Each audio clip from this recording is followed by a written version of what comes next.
And it's bonus podcast number 5, a.k.a. podcast number 203 of The Horror Guys. 203, that's a lot of movies. Anyway, Anyway, a lot of movies. I'm a horror guy, Kevin, And I'm horror guy Brian. and we're going to talk about these bonus movies today, aren't we? Yeah. Some old and some new. Now, keep in mind that these are the bonus movies, the bonus movies that are exclusive to HorrorBulletin.com, the newsletter side. On HorrorGuys.com, we watch 4 regular movies and a short film every week. And that's a whole separate podcast. So be sure to take both of them in. Yeah, check it all out. What do we got this week? We got Fresh from 2022. Yeah, that's a cool one. What else? We need to talk about Kevin. Oh, boy, do we. From 2011. A different Kevin, not this Kevin. Oh, okay. And an old classic, Spider Baby, or The Maddest Story Ever Told, from 1967. Don't know if it's the maddest, but it's weird. I'd never heard of this one before. Yeah. Yeah. And another brand new one, We Won't Be Alone. You Won't Be Alone. You Won't Be Alone. Yes. Yes, from 2022. All right. And as always, brought to you by the Horror Guys Guides. Go to horrorguysshop.com. Pick you up some books.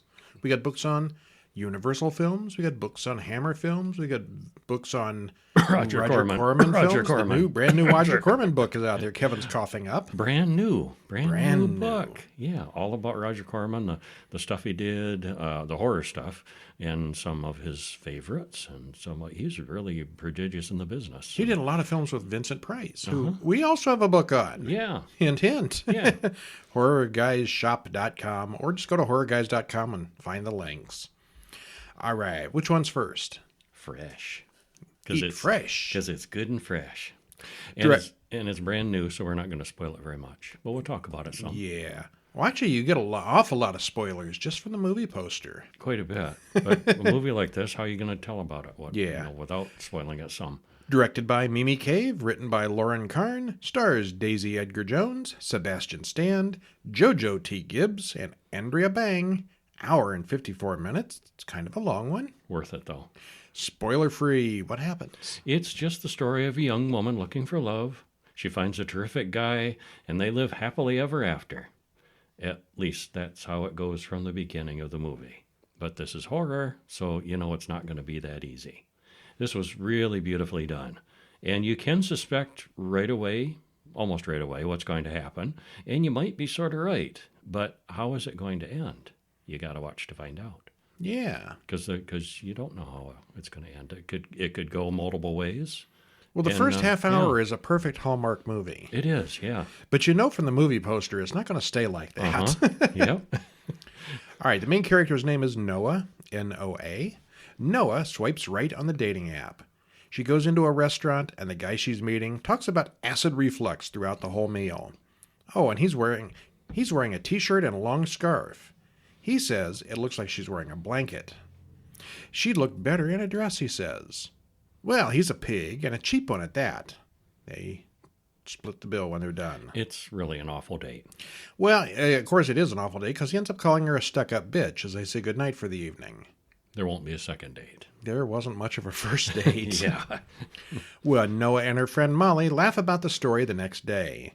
After her workout at the gym, she goes to the grocery store and meets Steve, who asks for her number. They meet again the next night for an actual date. Paul, Molly's ex-boyfriend, is their bartender there. Steve is a plastic surgeon. Ooh, money. Mm-hmm. Big money. Well, they hit it off and go to her place for the night. And they start seeing a lot of each other. It's all very hallmarky and romantic. Yeah, he's just a great guy for her. Steve asks Noah to go away with him for the weekend, but first they go to his place out in the country. They get there, and of course there's no cell signal or Wi-Fi, and he fixes her a drink, and before long the drug kicks in. Whoops. Credits roll. And then credits roll. This is like 35 minutes in is when the credits roll. I almost forgot that we hadn't seen credits yet. And then all of a sudden, yeah. And it's funny, there you get the first true awareness that something's not right here. Because there's no cell phone. service, which, isn't unusual out in the middle of nowhere. But he has no Wi-Fi either? His Wi-Fi, oh no, there is Wi-Fi, and she asked for the password, and he kind of, oh no, and look over here. And he just completely changes the subject, leaves her hanging, and you realize, yeah, something's wrong. He doesn't want her to have contact with the outside world. How about we stop right there? We should. Things have gone terribly wrong for Noah. Yeah. And we're not going to get into the details. Well, the first half hour could have been from any Hallmark movie. Then, suddenly, it takes a turn. I had my doubts for a long while that this was even going to turn out to be a horror film, but oh yeah, it is. Yeah, it gets there. You know she's going to either escape, be eaten, there's sort of a spoiler, but that movie poster will give you that one, or maybe other options. There are 3 different possibilities that are foreshadowed pretty clearly. 3 clear options. Yeah. There's other possibilities, too. And you don't know. I mean, you know where it's going to go about 5 minutes after the part we stop talking. But you don't know how it's going to end. Yeah. The acting is all great here. Everyone is believable. And it's actually pretty romantic. Until it's not. The soundtrack is excellent. The pacing is really well done as things escalate. And I like that you could see where it was going, but not really. Definitely excellent. Yes, it was. Yeah. Maybe my favorite for the week. I think it was mine for the week, yeah. All right, next up. Hey, guys. This is Brian, horror guy Brian here. We need to talk about Kevin. Wow. Kevin's gone all goofy on us. Yeah, we need to talk about Kevin from 2011, directed by Lynn Ramsey, written by Lynn Ramsey, Roy Stuart Kinnear, and Lionel Shriver. Stars Tilda Swinton, John C. Reilly, and Ezra Miller. 1 hour, 52 minutes. Spoiler-free, it's a straightforward and simple story. More of a psychological drama than strictly horror. Now it's debatable. Yeah. An excellent cast, well-written script, and the way it's filmed, jumping back and forth in time, boosts it up to something really interesting. Right away, we can all see that something bad has happened, but we gradually find out what it was and just how bad it can get. Yeah, I think big kudos to the director here, because it could be kind of a mundane kind of story. You've all If heard they this. just We've told all it from heard this point A story to point before. B. Yeah. Yeah, but the character development is so interesting, and Tilda Swinton, the mother, her struggles with the before and the after and the guilt, and yeah, it's just really good. Yeah, there's only about 5 minutes of the during, but it's mostly before and after. Yeah. Yeah. Okay, what happens? Well, we see Eva in the middle of a giant tomato paste orgy. What?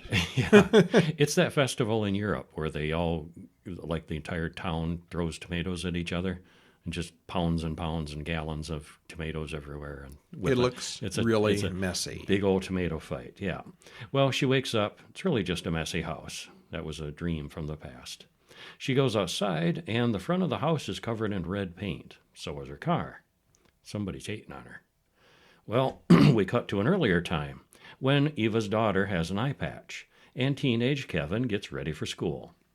Her husband Franklin is there too, and then we cut to Eva coming home from work to find something awful has happened. So it's like 2 points in the past too. Yeah, we're kind of jumps bouncing all over the place. Yeah. Well, Eva cleans off her windshield, the red paint, goes to a travel agency. People stare at her wherever she goes, and she doesn't like it. She's at the travel agency to apply for a secretarial position, a travel agent kind of job. And the woman there says, don't care what happened or what you've done or whatever. Just if you can type, you got the job, which is, just what she wanted to hear. And she's, happy about this, except on the way out, a woman hits her in the face, tells her hopes she goes to hell. Just somebody on the street. Like, what? What's that all about? Well, she dreams of her and Franklin dating and being happy. Before long, a baby is on the way, and she doesn't seem very happy about having a baby because she cries a lot. She's down about it. And, the baby, no, she doesn't cry. I misread that. No, and she's not really crying about it. She does not want this baby. After the baby is born, she doesn't want the baby. And then, boom, the baby is there, and the baby just endlessly cries. She wasn't happy about the baby before the baby came. And then just endlessly, she cannot calm it down and stop him from crying. And she didn't want to be a mother, and she's not very good at it. And it's driving her bonkers. And there's one scene where she's out with the baby in a stroller, pauses by a jackhammer, And you can see like the bliss on her face because it drowns the baby out for a few minutes. It's better than that screaming kid. Yeah. Like, peace. Like, wow, that's really bad. Well, then she's driving to the prison and visits someone there. Someone is really creepy, but we don't see them. And she's clearly hated by all the neighbors who watch her try to remove the paint from the front of her house. We get flashes of what the bad thing was that happened when Eva avoids a woman at the grocery store. She's walking through the grocery store, got all her stuff, and a dozen eggs in her basket, sees this woman that she recognizes, and then she goes and hides around the corner. Mm-hmm. And then when she goes to check out, she finds that woman has broken all the eggs in her container. Yeah, it's a little thing. Well, we flash back to baby Kevin, who should have already started talking. He doesn't speak at all, but there's nothing wrong with his hearing. Doctor says there's nothing wrong with him. He's not autistic, and soon we see it's Kevin that's in prison. From baby to prisoner. Not terribly surprising. We figured it was him. Yeah. We get more flashbacks that show us that Kevin and Eva don't get along, but Kevin and Franklin get along pretty fine. Franklin finds them a huge house in the suburbs, but Eva doesn't want to leave the city. Well, she decorates her room with maps, and Kevin shoots paint all over them. This is about the time I'd be selling the kid on eBay or something. Yeah, he's really awful. Yeah. Well, Franklin tries to keep the peace, but Eva's not having any of that. Kevin really seems to hate Eva, and it's pretty clear that it's going both ways. He still wears diapers at age 6. He's not potty trained. He looks like he refuses to be, and so she just has to clean him up. Well, little Kevin gets more and more manipulative and controlling of his mother. He's a little monster to her, and he's perfectly normal toward his father. No one sees that other than Eva. Well, Eva eventually gets pregnant again, and Kevin is not pleased. But suddenly Kevin starts being nice to Eva. So, Franklin gets Kevin an archery set. He's a little older now, and he's a surprisingly good shot. And as he becomes a teenager, he gets even better. Then, back to the present, Eva's travel office has a Christmas party, and coworker Colin wants to dance with Eva. And that was just sad, I thought, because here's this guy, seems to be a little romantically interested in her. She's, very gun-shy. We're not clear at this point why, how bad this thing that happened. And Franklin is there, the husband, somewhere, but isn't. Did they get divorced or... But, well, this guy in the office is no prize, and he's looking down on her, thinking he can get anything he wants because he's above her on the ladder. Yeah, at the party that comes out. Yeah, and when she says no, he's unexpectedly cruel. I thought that was sad because I was kind of hopeful that she's going to turn things around. A little happiness here. Like no. Yeah. Well, we see many more instances of little Kevin being a jerk. There's no point. That's the point. He's all nihilistic as he grows into a teenager. He's still into archery, gets a new bow for Christmas, even better one. Celia, the daughter, gets a guinea pig, which soon goes missing. And Eva finds something red and nasty in the kitchen drain. Could that be the guinea pig? What was left of the guinea pig? And who did that? That'd be Kevin. Well, she uses some drain cleaner to get the remains of the guinea pig out to the drain. And then all of a sudden, Celia's in the hospital. And we piece it together that this is why Celia was wearing an eye patch. Something happened with the drain cleaner. And we all know it's Kevin, but Franklin thinks that Eva left it out. Prove it. Yeah. And Kevin just denies.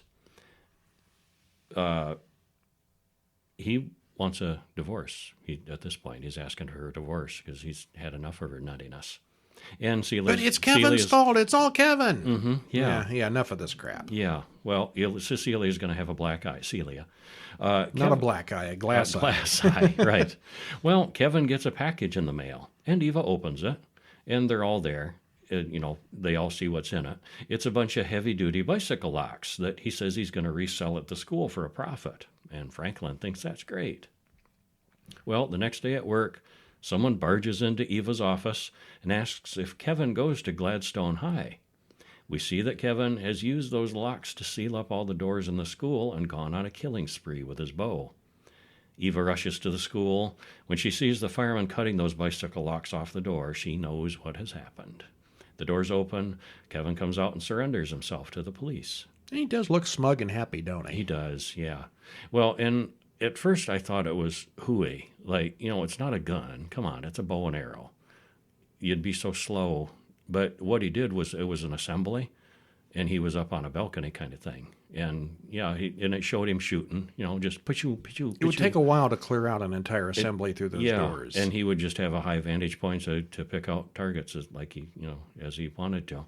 And there is some death, and one guy ends up in a wheelchair, and so, he does cause some mayhem.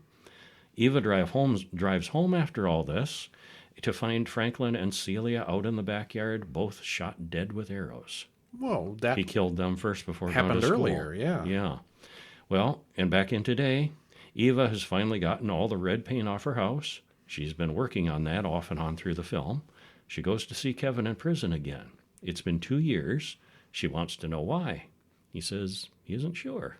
Yeah, I don't know. He thought he used to be sure, and now he's not. Yeah. And that's kind of where it ends. Yep. Yeah. Tilda Swinton as Eva is tight-lipped, desperate, and angry-looking throughout, as if she's just about ready to explode at any time. She's clearly a little sociopathic herself. She and Kevin are more alike than either of them would like to admit. All three of the Kevin actors are psychotic little monsters, perfect acting. They have a little baby, little child Kevin. They have the grown-up Kevin, somewhere in the middle Kevin. Mm-hmm. John C. Reilly is a normal guy caught between the two main characters. You ever notice how he can play a perfectly normal dramatic guy and also a silly comedian? And yeah. He's very flexible. Really versatile. You know from the beginning that something really bad is going to happen, but we don't understand all the details until toward the end. It's kind of a sort of a bad seed updated for modern times. There's just something wrong with Kevin. Mm-hmm. Not quite sure why Eva didn't just leave town afterward, though, since everyone there knew and hated her for involvement in the mass killing. I don't know. I know if everybody in town knew that I was involved in something like that, I would go to a different town. Mm-hmm. It's not like the prison is probably right there in town with her either. And, go commute to the prison. Yeah. Yeah. I don't Oh, know. well. Yeah. Kids of all kinds are just evil. Some of them are. Yeah. Kevin was. I wasn't. This Kevin was. They're all bad. All Kevins are bad. Way back in 1967, Lon Chaney was old. He needed a paycheck and went with this thing called Spider Baby, or the Maddest Story Ever Told. On the other hand, Sid Haig was young, and they kind of crossed over in this one. They were both in this. The old pro and the newbie who had never done much of anything. Uh-huh. Yeah. Written and directed by Jack Hill, stars Lon Chaney Jr., Carol Omart, and Quinn K. Redeker. And Sid Haig didn't even make it the top 5 or 6, but he's in there. He's got a good part. He's got a nice part, yeah. Hour and 21 minutes. And I forget where we saw this. It was on one of the streaming services, probably Tubi. I think it was. Yeah. Yeah. Spoiler free, what happens? Well, this had plenty of horror and plenty of comedy. Kind of interesting seeing a well-known face near the end of his career, Lon Chaney, in a movie along with young faces who went on to do a lot of other things. And this is actually a lot of fun, this movie. It's weird. It's weird. There's still a lot of horrifying elements, but it's darn funny, too. This is one of those things you would expect, like, David Lynch to do a remake of. That would be so good. I could see that working really well. All right, well, we get creepy but cringeworthy poetry as the animated credits play. Yeah, kind of a spoken song, and that's Lon Chaney Jr. performing that. Yeah, it is. And we're like, is that him doing that? That's sure pretty was. good. And Yeah. it was. Well, a man reads to us from a book of peculiar diseases. Because I think it says right on the cover, peculiar diseases. That's how you know. There's one that regresses people back before their birth to a time of barbarity and cannibalism. This disease was extinguished forever 10 years ago. And what happened 10 years ago? Well, we're going to find out. Family came to an end. Well, a messenger has to deliver a package to the Mary house. Virginia, the girl inside, pretends to be a spider and cuts off the messenger's ear. And the rest of his head, too. Mm-hmm. Sister Elizabeth says Virginia's going to be in trouble for that. We need to talk about Virginia next. We do. Bruno drives a big black car up to the same house and he notices the messenger's vehicle outside the gate and goes inside. He calls for Elizabeth and Virginia, and then he spots the body. Yeah, it's not exactly subtle. It's half hanging out on the porch. Yeah. Because he tried to climb in the front window. The one time I leave them alone, he complains. They let their brother Ralph out of the back seat of the car. He's very simple-minded and kind of acts almost like an animal. That's Sid Haig. It is. Still bald. Mm-hmm. Yep. Did he ever have hair? Bruno tells Virginia to never play Spider again. Ralph gives Bruno the message that the man was bringing in earlier. It's from a lawyer. There's a relative coming to visit, and he's part of the estate too. They may sue for the inheritance. Children, we've got to keep some secrets today, Bruno warns. There's a secret door that hides a secret basement and housing Aunt Martha, Aunt Clara, and Uncle Ned. So that's where they went. We don't see them. Not yet. Emily and her brother Peter arrive at the house. Emily runs into Ralph and thinks he's a baboon. He's weird looking, but he's not that bad. No. Bruno is a chauffeur, and he drives Mr. Schlocker and Anne in the car. He's also Emily's lawyer, but Bruno didn't know that. Bruno has been the caretaker for the three married children since the death of their father 7 years ago.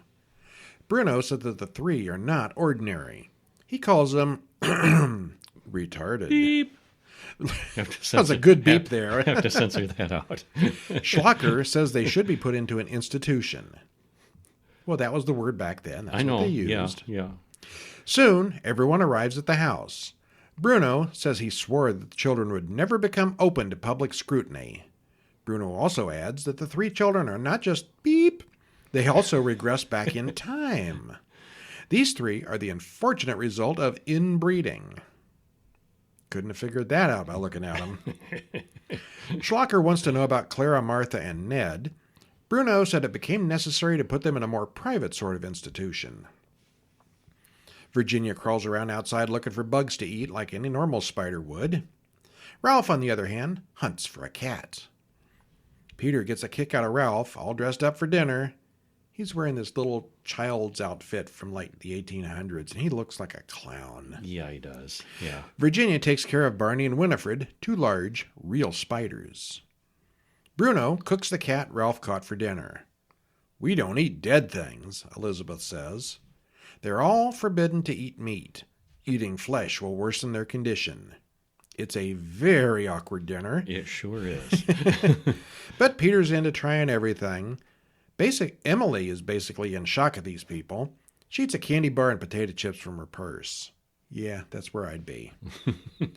It's clear that Emily and Schlocker are planning to evict Bruno and institutionalize everyone else when they get possession of the house.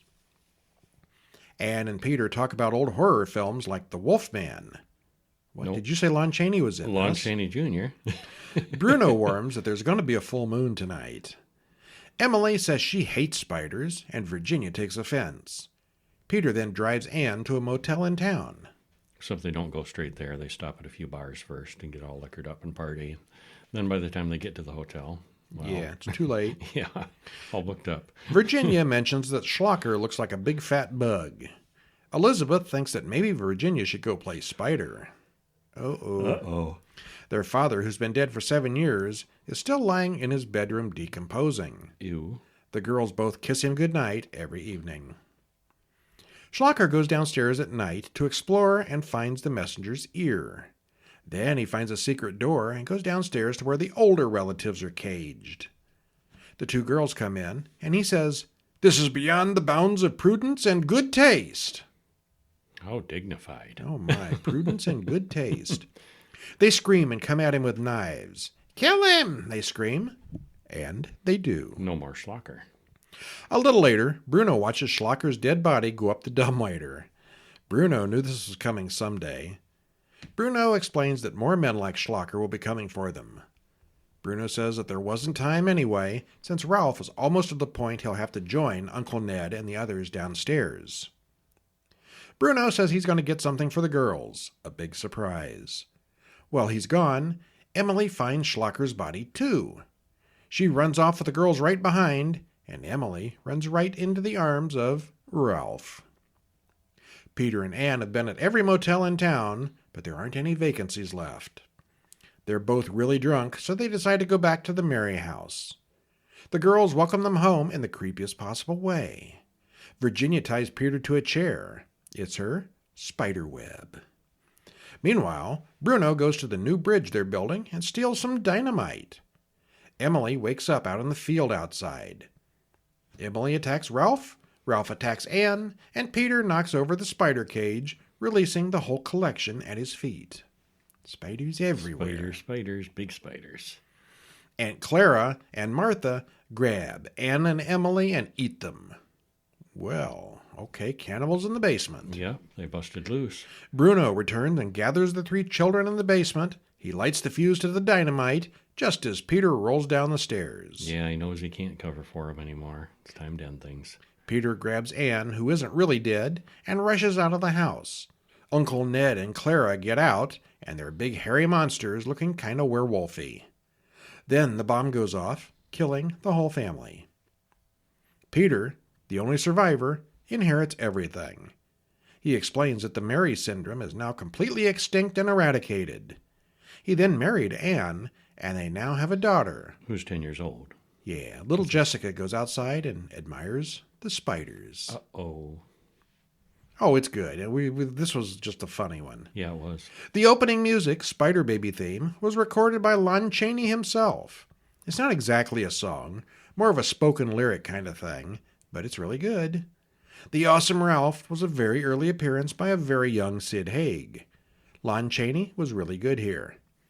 A lot of his movies, he really doesn't act. Mm-hmm. You know, he had a lot of alcohol problems in the 40s and 50s, and it took a lot of toll on him in the 60s, and yeah, he was phoning in a lot of his roles. This one I think he put more My into. opinion, of all the major horror icons of the 1900s, he's probably the lowest of the talent scale, in my opinion. Yeah. He was really good in Wolfman, but that's about it. Big old slump, but he's good in this too. Big old slump that ran for 30 years. Yeah, But he is good here, unfortunately. yeah. It's definitely a dark comedy, as there's lots of funny moments and in-jokes, like Chaney talking about the Wolfman and Ralph's dress-up costume. The main draw here is really just how crazy offbeat the whole thing is compared to other films of the times. Yeah. This is mid-60s, and like I said, it's very David Lynch-ish. It was weird. Yeah, it was. But good. Definitely recommend it. Yeah. And another one we'd recommend. Would we? I would. Okay. I would. I'd like to see it again, actually. Wow. You Won't Be Alone from 2022. I liked it more the more it went on. Okay. Written and directed by Goran Stalevsky. Stars Numi Rapace, Alice Englert, and Anna Marie Marinka. Hour and 48 minutes, so it's kind of long. Spoiler free, it's a story of witchery that takes a little while to get going. Actually, there's really no big action scenes here. It sort of develops. Mm-hmm. Yeah. Once it does, it's pretty great. Long ago and far away, strange things happened in the mountains. It's subtitled and well worth the read. A long, long time ago in a mountain far, far away. Yeah. I think the credit said Macedonia. Yeah, I think so. Yeah, I don't know. Vaguely European in the past. What happens? Well, a bunch of kids play hide and seek in a woman's house. She gets angry and runs them all out. The woman has a crying baby, lives alone. She turns around, there's a naked, ugly witch there. Surprise! Yeah. The witch doesn't care about children. She only wants the baby's blood. I don't want your children. I just want their blood. Yeah. Well, the witch is Old Maid Maria. The woman asks Maria to spare her child and offers her up when she turns 16. Then she'll serve the witch. Time to make alternate plans. Well, the witch is intrigued. She can't leave the baby unmarked, though, so she cuts the baby's vocal cords before leaving. This is a little vague. We had to rewind and watch it a couple of times, And because then- we weren't sure what was happening And then we there. figured out, yeah. Nothing wrong with the baby's face, but there is some blood, Mm-hmm. and apparently it still has a tongue. So yeah, it's some sort of mystical muteness. She takes the baby's voice. Yeah. Yep. Later, the witch watches from the woods as the mother leaves the baby in a holy cave, screams to everyone that a wolf eater took her baby. Credits roll. Well, years pass. The baby grows into a teenager, but she's still in the cave, hidden away and protected. Mother comes in and takes care of her. And the girl still can't speak because the witch did steal her voice. We do hear her thoughts through a voiceover narration, though. Yeah, she doesn't talk, but we still hear what she's thinking. Mm-hmm. And it's kind of jumbled and garbled and not perfect English because she's lived in a cave for 16 years. Mm-hmm. I think it gets better as the movie progresses. I do, yeah. Huh? When she has more contact with people. Well, the girl wants to leave, but her mother claims that the monsters out there will tear her to pieces. A big bird flies in. That causes more drama from the mother, although the girl is fascinated.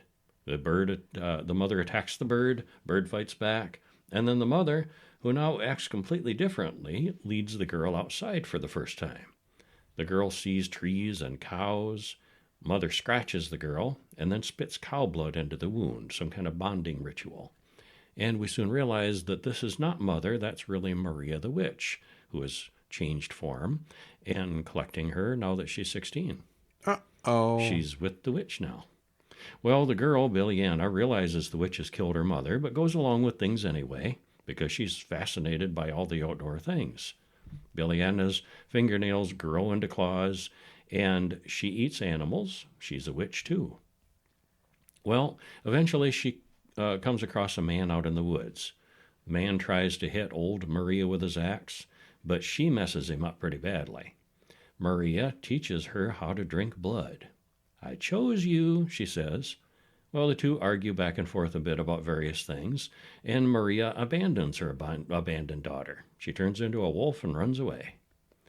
Well, Billiana hears a woman screaming and watches her give birth in a cornfield, and then goes right back to work.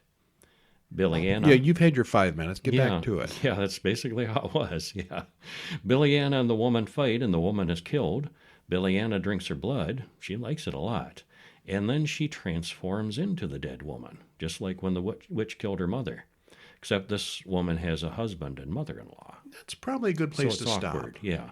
So she's going to, impersonate this person. She drinks blood and but turns she can't into talk. that person. Even when she changes forms, she's still mute, which Yeah. complicates things a bit.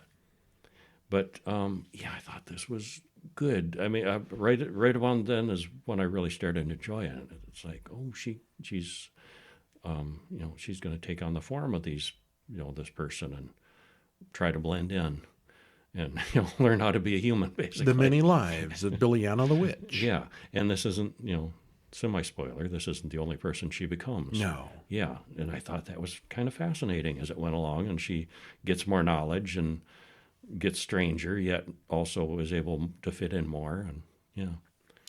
Well, I at least was immediately reminded of Hagazusa, the film from 2018 that we reviewed a few months ago. Uh-huh. It was another witch out in the wilderness. And a little bit of The Witch, too. A little bit, yeah. Yeah. It's got very much the same vibe and style, with a woman living in the wilderness alone with the witches. This one, however, there's no doubt about who is a witch and who is not. It's more about body swapping and seeing things from other people's perspectives. It's got great scenery and sets, the costumes are good, the acting is fine, and it's all very unusual. It's kind of hard to tell acting sometimes with these foreign language films. I think it was good. There's absolutely no action in this movie. It's Not just really, her living yeah. one life after another and getting into trouble each time. We know from the start that she's pretty much doomed or cursed because, the witch came for her. Yeah, she was doomed as a baby. But she Yeah. still hopes to get out of it. Will she?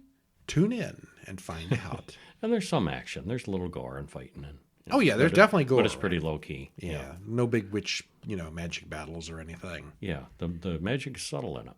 Yeah. Yeah. Hey, and that's our show for the week. What do we like best? I'm I- going to say Fresh. I'm going to go with Fresh, and then You Won't Be Alone as my second choice. I'm going to go with Fresh, and Spider Baby is my second choice. Okay. It's just weird. Yeah, we should talk about Kevin, too. Yeah. I liked that one more than you did, I think. Yeah, I think you did too. Yeah. We need to talk about Kevin. Yeah. Yeah. Well, we don't need to talk about him anymore. No, Enough Kevin for this week. that's right. Get out of here. Okay, bye. Well, that is our show for the week. Tune in 2 weeks for another bonus episode, or stop in over at horrorguyspodcast.com and subscribe using any podcast player to The Big Podcast, which is every week, 4 movies and a short. That's a lot of movies. It is. Well, I'm Brian, And I'm Kevin. and we'll see you next time. See ya.